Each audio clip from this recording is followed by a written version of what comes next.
सुने जाए जो ई कोहबर के गीत।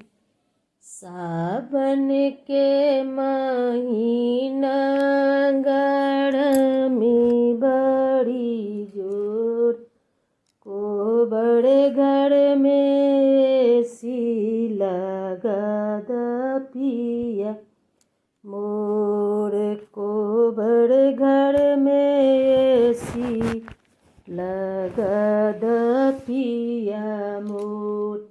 एक त जान मारे गरमी के दिनमा, दोसर ही जान मारे मच्छर बैमनमा। एक त जान मारे गरमी के दिनमा, दोसर ही जान मारे मच्छर बैमनमा।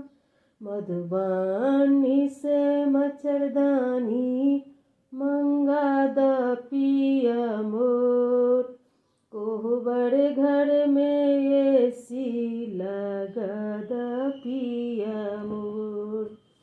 सावन के महीना गरमी बड़ी जोर, कोहबर घर में एसी लगा द पिया मोर।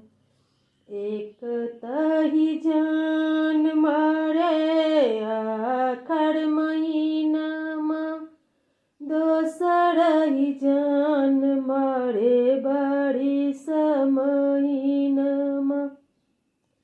दरभंगा से छाता मंगा द पिया मोर, कोहबर घर में एसी लगा द पिया मोर, कोहबर घर में एसी लगा द पिया मोर।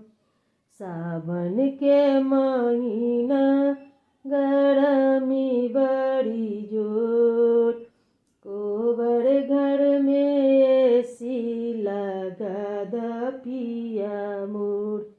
एक तही जान मारे भादव महीनामा, दोसर ही जान मारे राती अनरिया। एक तही जान मारे भादव महीनामा, दोसर ही जान मारे राती अनरिया।